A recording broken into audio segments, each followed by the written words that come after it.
On our last program, we introduced the concept of Mystery Babylon, and we asked the questions, is she Europe? Is she Rome?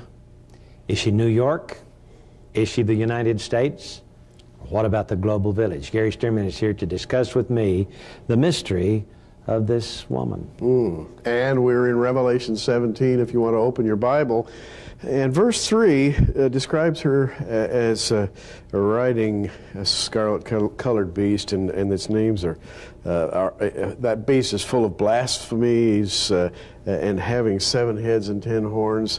And she is something of a controlling spirit. J.R., we discussed this as we attempted on our last program to identify her nature. Who is she? Where does she reside? What does she do? She appears to be of a controlling nature, and in fact, she's depicted as riding the beast that has the 7 heads and 10 horns. Well, when you ride something, you control it. Yes, but she is not a wife. She is a harlot. She is not married. She has no contract with the kings of the earth. Instead, she commits immorality, or what the Old Testament called idolatry. This is spiritual immorality we're talking about here. And her name is Mystery Babylon. Now, in the King James Version, we have capitalized Mystery Babylon the Great, the mother of harlots and abominations of the earth. But in the Greek text of the Textus Receptus, we have only 2 Greek words that are capitalized, and only the first letter of those words are capitalized. Mystery, Mysterion, and Babylon, which says to me that the correct name on the forehead of this woman is Mystery Babylon. Now, we know what Babylon's all about, but let's talk about the mystery for a moment, because mystery takes us back to Nimrod and the mystery religion. In fact, that religion was a system of initiations. As a matter of fact, the Apostle Paul, J.R., refers to the whole subject, if you want to get right down to basics, the whole subject of the mystery is referred to as the mystery of iniquity in 2 Thessalonians chapter 2. And Paul says that mystery has been working for a long, long time. I would submit that it began with the fall of Satan, iniquity being lawlessness. Satan was lawless. But then it came to earth, and it began to reside in human governments. And really the first place we see it clearly is in the person of Nimrod. Nimrod, the king of Babylon, ancient Babylonia. He's the man who built the original Tower of Babel. And he considered himself to be the Messiah, and his wife Semiramis to be Virgo, the embodiment of Virgo. And so he took all of those 12 constellations, which was God's original Bible written in the stars. It tells about a virgin conceiving and bearing a son, the Son of God, whose enemy is the serpent. And it goes through all the constellations till we get to Leo, the lion of the tribe of Judah, jumping on Hydra, the many-headed serpent, Satan, or the embodiment of Satan, and destroying him while vials of wrath are poured out upon him, and the birds eat his flesh. That's all in the 12th constellation of the zodiac. But this gospel in the stars was perverted by Nimrod, and he established what the Old Testament calls idolatry.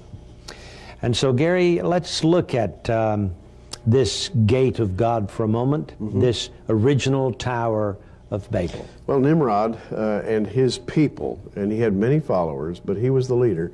Nimrod was called a mighty hunter before the Lord. Now, if you go back and look at that phrase, J.R., it really doesn't mean before, it means in the face of. And what it means is Nimrod stood in opposition to the Lord. He was a mighty hunter, and he established a false priesthood. And J.R., that priesthood is most interesting. It's typified by the leopard skin. Nimrod's name refers, in fact, to the leopard. Yes, to the rebellious leopard. Fascinating, isn't it? It is fascinating. And so the leopard skin became the motif of Nimrod's power and symbol of his authority as the king over all mankind. In fact, in the years after Nimrod, there are pictographs on walls of tombs in Egypt. One in particular showing King Ai, the man who followed King Tut, performing a ritual on the corpse of King Tutankhamun. And King Ai is wearing a leopard skin, typical of Nimrod's dynasty, showing that the pharaohs of Egypt were descendants of Nimrod. Now, J.R., here's an astonishing truth, and that is, if you look at Revelation 13, the beast rises out of the sea. This is that last beast, and it's the beast upon which the woman rides. And J.R., is it a coincidence that that beast looks like a leopard? No coincidence at all. It's the tie back to the original Nimrod and the original Babylon. Now, we recall that Daniel said to Nebuchadnezzar, "Thou art that head of gold." And so a lot of theologians want to go back only to Daniel's day and not all the way back to Nimrod. But I think it's obvious that this mystery religion, that was the religion of Nebuchadnezzar's Babylon, actually has its roots in Nimrod and the leopard. Absolutely. Now, we're looking at what the Bible refers to, or what Paul labeled the mystery of iniquity. Mystery Babylon, mother of harlots and abominations of the earth, Revelation 17:5. It's fascinating, J.R., that in the New Testament, the word mystery occurs 22 times, and we have suggested one for each letter of the Hebrew alphabet. The mystery Babylon name in Revelation 17:5 would be attached to the Hebrew letter Shin, which is the letter of divine power and provision. El Shaddai, for example. But it has an inversion, and the inverted Shin refers to Sheker, the liar, or the corrupted one. And J.R., it's a perfect symbol, I think, for Mystery Babylon. Absolutely perfect. That Mystery Babylon should be depicted by the Shin. And only a few verses later, he says, "I'm going to tell you the mystery." That's in verse 7. And that's the final, the 22nd. And of course, that letter, the Tav, stands for truth. So here the angel says, "I'm going to tell you the truth about this liar." And we find the absolute truth in her destruction. Two opposites there, lying and telling the truth. Yeah. And so the first one, Mystery Babylon in verse 5, is the liar, and the angel says, "I'm going to tell you the mystery of the woman." That's the truth. And so her name is Mystery. Let's look at the woman. There are two women in the book of Revelation. Let's look at both of them for a moment. One is a virgin, the other is a harlot. Oh, wow. One is the mother of the Savior, the other is the mother of the Antichrist. One is the mother of the faithful, the other is the mother of the faithless. Yes. One is the mother of all that is good and wonderful and truthful, and the other, the harlot, is the mother of harlots and abominations of the earth. One is to a blessing to the earth, the other is abomination to the earth. So the differences between these two women are just absolutely miraculous. Now, one will live in the holy city, New Jerusalem, which shall exist forever and ever, and the other is associated with Babylon, the city headed for eternal destruction. And Joseph Seiss, back at the end of the 19th century, has suggested that these two women depicted, on the one hand, all the faithless, on the other hand, all the faithful. And J.R., I like that image. It's a great image. Yeah. Now let's talk about this beast upon which this woman rides, because there's a mystery here. He is scarlet colored. That ties him in with the dragon that is cast out of heaven, Satan himself.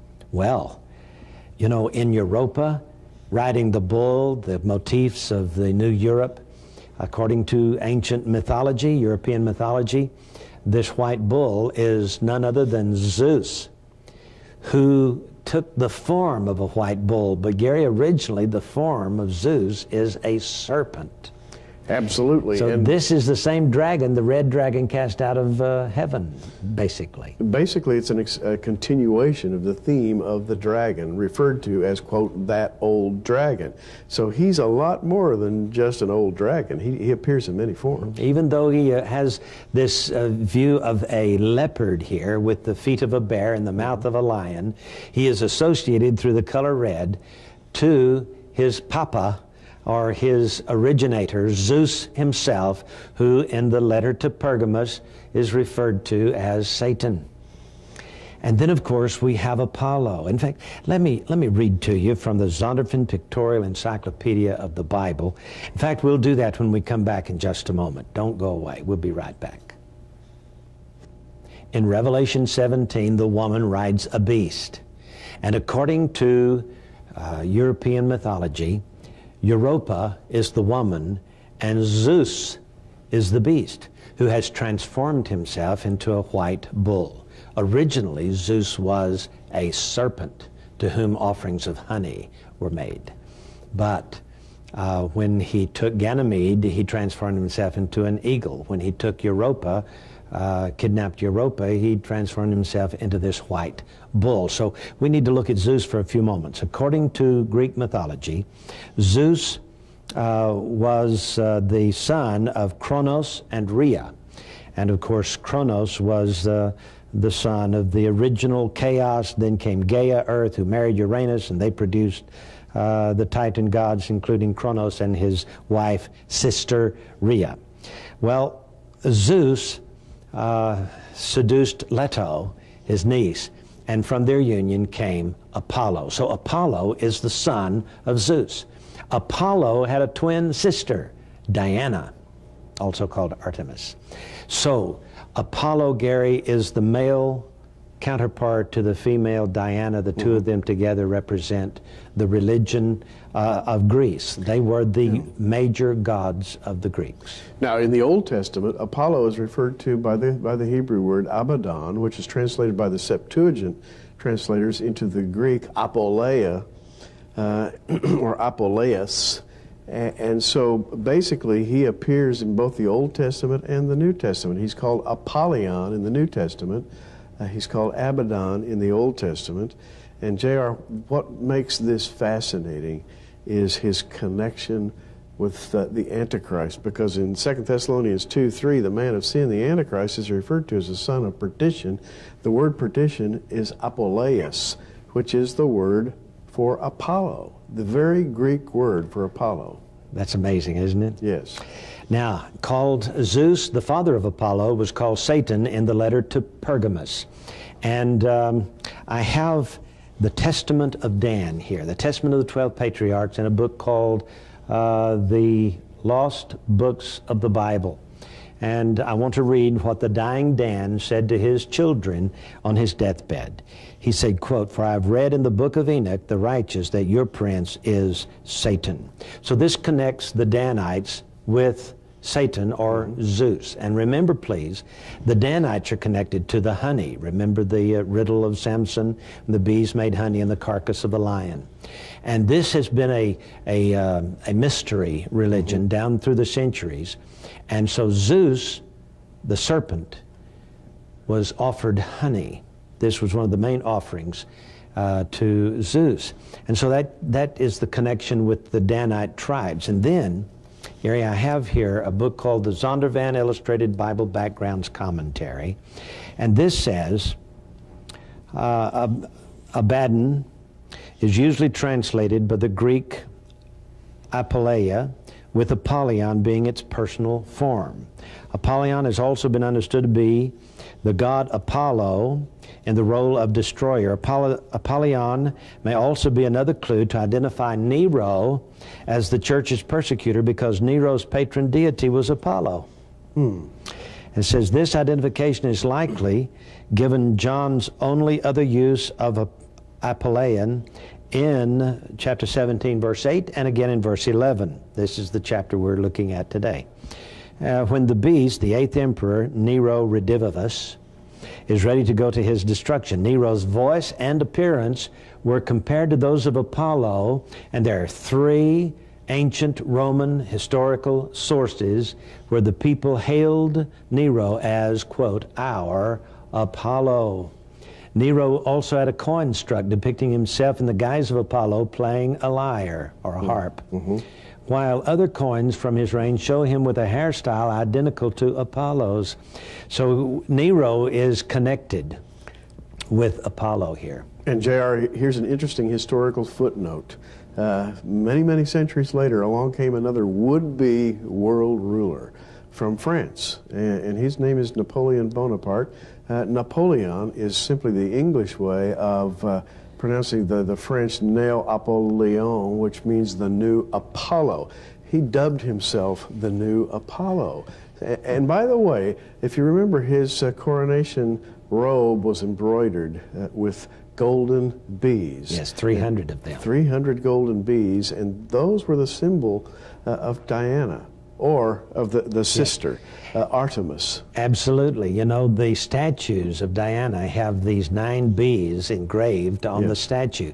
Do you remember when Paul was in Ephesus and the silversmiths were upset because he was cutting into their business of selling all these little statues of Diana with 9 bees on them, by the way. And so this is very important that we understand Mystery Babylon here is connected to Diana, connected to Apollo, and to Zeus. And if your head is swimming by now, that's okay, because this is a lot of information, but here's the simple way to look at it. Apollo and Artemis, the male and female counterparts of the god Zeus. That is, as Zeus being Satan, his offspring in the world would be then Apollo and Artemis, or Diana. They are the spirit that appears to us in the Bible as Mystery Babylon the Great, the mother of harlots. She is a religious system that threads her way through the times of the Gentiles. She's the power behind all the thrones.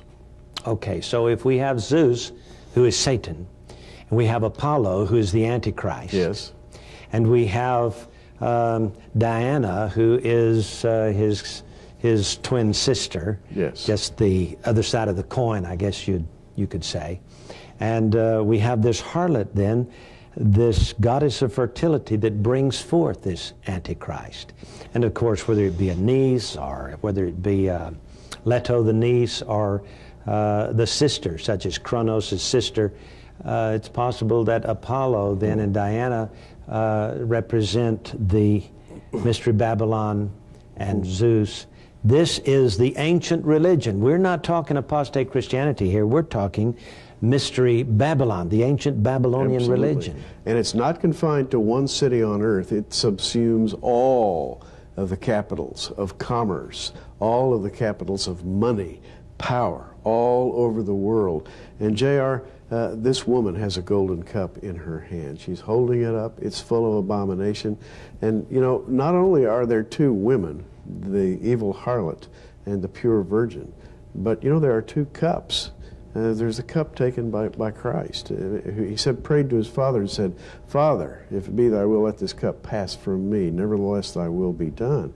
And then there's the cup of evil held by this woman. I think you can make a contrast between these 2 cups. Absolutely. And so all these metaphors are important that we understand them. Let me read to you what the Compton's Encyclopedia says about Apollo. Quote, Apollo was one of the 12 great gods of Greece. He was a twin brother of Diana and regarded as the god of light and prophecy. The priestess of the oracle at Delphi was his servant. She made known the future to all who consulted her. Later, he became considered especially as the sun god. Now, in the United Nations building in New York City, just inside the front doors in the big lobby there at the front of it, is a huge statue of Zeus. He is the god of the United Nations. Bear in mind, the letter to Pergamos in Revelation chapter 2 calls him Satan. And he is originally, though depicted there as a man, he is originally the serpent to whom offerings of honey were made. Now, let's go back to the name of Lucifer in Isaiah chapter 14 and verse 12. How thou art fallen from heaven, O Lucifer, son of the morning. Did you know the name Lucifer is not there in the original Hebrew? Lucifer is a Latin Vulgate translation. The original Hebrew letters for the name of Satan, or the devil, is He, Yot, Lamet, Lamet. What would that be to you in English? He, an H, Yot, Lamet, Lamet. That's 2 L's, 4 letters, H-E-L-L. That is Isaiah's name of the devil. And actually, in the Hebrew, J.R., that would be pronounced Halel, which has to do with the bearer of the light. But what happened was that he perverted the light and it became darkness, and he turned illumination into the darkness of Hades. Yes. We'll be back in just a moment. I'm holding here my personal copy of The Exodus Case by Dr. Leonard Moeller. This is a valued book. I treasure it, along with some of the most exciting books I've ever read, and it's right up there at the top. Dr. Moeller is a lecturer. He's a medical doctor at the Karolinska Institute of Stockholm, Sweden. Very prestigious position. More than that, he's a Bible-believing Christian who went on an archaeological expedition, actually a series of them, to document the events of the Exodus. Who was the Pharaoh of the Exodus? What was the track across the desert to the Red Sea crossing? Where did they cross? And after they got there, where was the land of Midian, the mountain of God? What can be found there? Well, actually, you'll see pictures of rock carvings at the base of the mountain of God, an altar that was built by the children of Israel. So much evidence in pictures, 317 pages, almost 600 four-color pictures in this book. You call 1-800-883-1809 to get your copy, and JR, they'll love it, I'm sure. Yes, they will. It's $34.95 for the book. But Dr. Moeller has also produced a companion video called The Exodus Revealed. And they put an underwater camera down at the bottom of the Red Sea and took pictures of the wreckage across the 8-mile crossing site. Dozens of chariot wheels, some still on the axles. It's an absolute must for you to see. It's $19.95, and it's available on VHS, but also on DVD for $24.95. The DVD has extra footage, including Cecil B. DeMille telling how he made and why he made the 10 Commandments. If you'll get the book for $34.95 and one of the videos, your choice of either the VHS or the DVD, we'll send you an extra bonus as well. Gary? And that bonus is Prophecy in the News, 12 issues, an annual subscription, regularly valued at $29.95. Yours absolutely free when you order this very, very exciting offer that we have for you. Believe me, you're going to be showing your friends the Exodus Case. You'll be inviting them over to look at those videos, and they will be awe-stricken, I promise you. But most of all, we want you to have a copy of this book, The Exodus Case, in my opinion, a landmark production. Dr. Moeller has done something very special here. And by the way, he told us that he did this as much as anything for the skeptic, for the individual who maybe has a little trouble believing the narratives of the Bible. Here are the facts, carefully documented with hundreds of pictures. The Exodus Case. Just call the 800 number on your screen right now, 1-800-883-1809, and we will rush this book to your home. Chapter 17 of Revelation has so much in it, we couldn't even get it all in 2 programs. Looks like we're going to have to work on another program here, Gary. JR, we certainly will have to work on at least one more program, because now we're getting into the mystery of the woman and the famous dissertation on the mind that hath wisdom. Yeah. Oh, there's a lot there. It takes a special mind to understand this stuff. Yes, it does. The mind that hath wisdom. And we hadn't even talked about the 10 horns yet, which we'll get to on our next program. Let me mention to you the book, in their own words, the personal testimonies of men and women of faith, 50 different testimonies of conversion experiences. And I'm in chapter 5. So get it today, will you? Order it from us. This is J.R. Church and Gary Stearman. Until next time, keep looking up. Prophecy in the News is a viewer-supported ministry sponsored by our many friends across America and in your area. For your gift of $10, you can receive a special edition of our current program on audio tape, or for a gift of $20, we'll send you our programs on videotape. For either order, call the 800 number on your screen right now.